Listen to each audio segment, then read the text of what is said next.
कैलाश पर्वत दिखने में जितना सुंदर है उतना ही रहस्यमय भी है।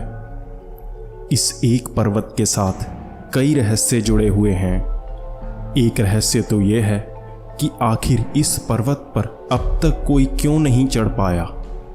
इस पर्वत के सब रहस्य एक वीडियो में बताना संभव नहीं, तो आज हम लेकर आए हैं उसी कड़ी का अगला भाग। दरअसल कैलाश पर्वत की ऊंचाई 6,638 मीटर है और इसके ऊपर पहुंचना असंभव माना जाता है। अब एक कॉन्स्पिरेसी थ्योरी सामने आ रही है जिसमें दावा किया जा रहा है कि हो सकता है कि कैलाश पर्वत अंदर से खोखला हो। पहले भी कई वैज्ञानिकों ने अपनी रिसर्च में पाया कि कैलाश पर्वत बहुत ही ज़्यादा रेडियो एक्टिव है और यह रेडियो एक्टिविटी चारों तरफ एक समान थी, और ऐसा तभी हो सकता है जब इसका स्रोत इस पर्वत का केंद्र हो। वैसे भी कैलाश पर्वत को हमारे धर्म में सबसे पवित्र माना जाता है और वेदों में भी इसकी व्याख्या की गई है कि कैलाश पर्वत पर कोई भी अपवित्र आत्मा नहीं जा सकती। इस पर शिव का निवास है। कई वैज्ञानिक यह तक दावा करते हैं कि कैलाश पर्वत प्राकृतिक नहीं है बल्कि इसे बनाया गया है, बिल्कुल उसी तरह जैसे इजिप्ट में पिरामिड बनाए गए हैं।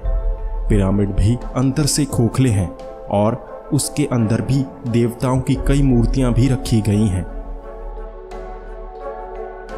कैलाश पर्वत इससे भी लाखों साल पुराना है और समय के साथ यह और भी सख्त हो गया है।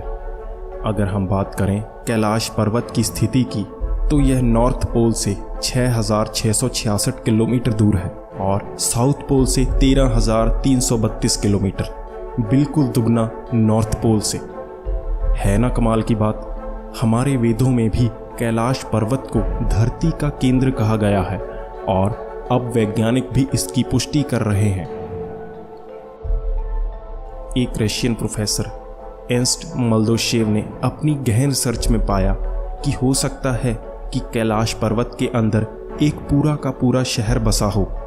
इस पर्वत को इतिहास में बनाया ही इसलिए हो ताकि भविष्य में भी इस सभ्यता को बाकी दुनिया से अलग रखा जा सके।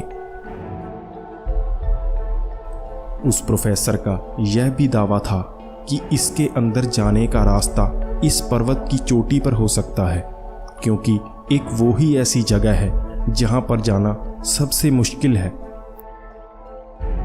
हमारे वेदों में भी कहा गया है कि सिर्फ शुद्ध आत्मा ही कैलाश पर्वत पर पहुंच सकती है और कैलाश पर्वत पर पहुंचने के बाद स्वर्ग का रास्ता खुल जाता है। तो अंत में हमारे मन में यही सवाल उठता है कि क्या सच में कैलाश पर्वत के अंदर एक अलग ही सभ्यता निवास करती है, और क्या सच में यह एक कुदरती पर्वत नहीं बल्कि अति विकसित विज्ञान की एक संरचना है? इसका जवाब तो हमें इस पर्वत से ही मिल सकता है।